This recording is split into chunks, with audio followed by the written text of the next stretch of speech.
জিবরাইল আলাইহিস সালামের সাথে কুফরের ঘোষণা করলো উতাইবা বিন আবি লাহাব, বলল যে তুমি যে বলছো সুম্মা দানা, তোমার কাছাকাছি হয়েছে, অত্যন্ত নিকটবর্তী, ফাদাদাল্লাহ ফাকানা কাবা কাউসাইনা আদনা, দুটি যেমন ধনুক, দুটি ধনুক যদি রাখা যায় কত দূর, এত কাছাকাছি হয়েছে। তো আমি অস্বীকার করি। তারপরে রাসূলুল্লাহ সাল্লাল্লাহু আলাইহি সাল্লামের ওপর সরাসরি এসে আক্রমণ করলো। রাসূলুল্লাহ সাল্লাল্লাহু আলাইহি সাল্লামের জামা ছেড়ে দিল এই উতাইবা, এবং রাসূলুল্লাহ সাল্লাল্লাহু আলাইহি সাল্লামের মোবারক চেহারায় থুথু নিক্ষেপ করলো। কিন্তু আলহামদুলিল্লাহ সেই থুথু তার চেহারাতে সাথে সাথে ফিরে যায়। আল্লাহর কুদরতে এই থুথু রাসূলুল্লাহ সাল্লাল্লাহু আলাইহি সাল্লামের মোবারক চেহারায় না পড়ে উতাইবার চেহারাতেই ফিরে যায়।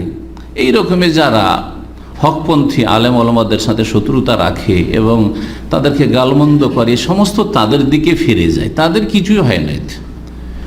কোরআন সুন্নাহর আলেমদের ক্ষতি হয় না এসব গালমন্দতে, তারাই ধ্বংস হয়, তাদের ভবিষ্যৎ অন্ধকার হয়, তাদের সর্বনাশ হয় যারা অন্যায়ভাবে বাড়াবাড়ি করছে বা গালমন্দ করছে। সেই জন্য এইসব হক কথা বলতে গিয়ে পরোয়া করলে চলবে না। রাসূলুল্লাহ সাল্লাল্লাহু আলাইহি ওয়াসাল্লাম সেই সময় এই উতাইবাকে বদদুয়া দিয়েছিলেন।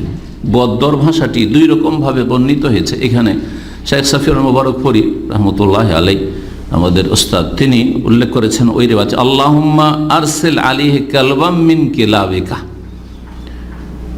হে আল্লাহ এই উতাইবার ওপর তুমি তোমার হিংস্র পশু, কালব কুকুরকেও বলা হয়, আবার কালব আরবরা বাঘকেও বলে। বাঘ যতগুলি ক্যাটাগরির বাঘ রয়েছে, সে শালা বাঘ হোক আর আপনার সিংহ হোক, অন্য বাঘ হোক, যে কোনো চিতা বাঘ হোক, বাঘকেও বলা হয়। তো আল্লাহ তুমি এর ওপর কুকুরকে অথবা বাঘকে কি করো, প্রেরণ করো, একে ধ্বংস করার জন্য তুমি বাঘকে প্রেরণ করো, আর সেল তুমি বাঘকে ছেড়ে দাও। আর সেল অন্য রিওয়ায়াতে রয়েছে আল্লাহুম্মা সাল্লিত আলাইহি কালবাম মিন কিলাবিক, আল্লাহ এর ওপর তুমি তোমার যে কুকুর বা বাঘ রয়েছে, বাঘকে কোনো এক বাঘকে নিযুক্ত করো, একে খাওয়ার জন্য বাঘকে তুমি নিযুক্ত করো। দেখেন কিভাবে দোয়া কবুল হচ্ছে আর কোথায় গিয়ে এর দোয়ার বাস্তবায়ন হচ্ছে। এই বদদুয়া দিচ্ছেন রাসূলুল্লাহ সাল্লাল্লাহু আলাইহি সাল্লাম মক্কায় কোনো বাঘ তখনও ছিল না, এখনও নেই। মক্কায় মদিনায় আশেপাশে কোথাও বাঘ নেই, কারণ এখানে বন জঙ্গল নেই। জি, কিন্তু কিভাবে আল্লাহ রাব্বুল আলামিন ধ্বংস করছেন এই উতাইবাকে। শাম দেশে ব্যবসা বাণিজ্যের জন্য এক কাফেলার বেশ কিছু লোকদের সাথে এই উতাইবা একবার বের হইল। রাস্তায় এক জায়গায় অবতরণ করলো, সেখানে তারা রাত কাটাবে।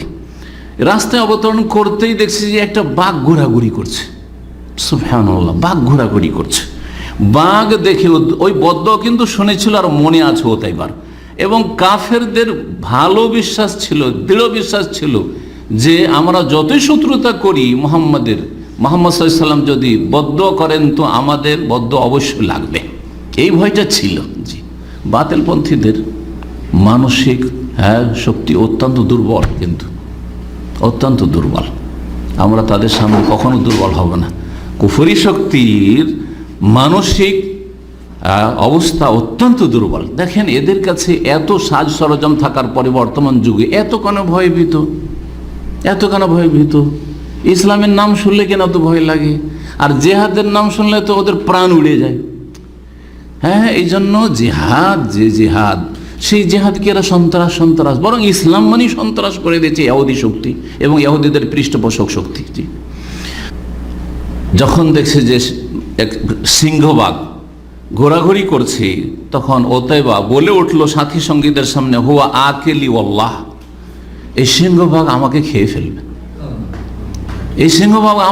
খেয়ে ফেলবে, কামা দা মুহাম্মদ আলাইয়া, কারণ আমার ওপর মুহাম্মদ সাল্লাল্লাহু আলাইহি সাল্লাম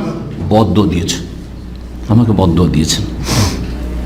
কাতালানি ওয়া হুয়া বিমাক্কা ওয়া আনা ফিশ শাম, এই উতাইবা বলছে যে মুহাম্মদ মক্কাতে আছে আর আমি শাম দেশে এত দূরে 1 মাসের রাস্তা, আমাকে ওখান থেকে খুন করে ফেললো, মক্কা থেকে আমাকে খুন করে ফেললো। দেখেন দুআ রাসূলুল্লাহ সাল্লাল্লাহু আলাইহি সাল্লাম কিভাবে কবুল হয়েছে।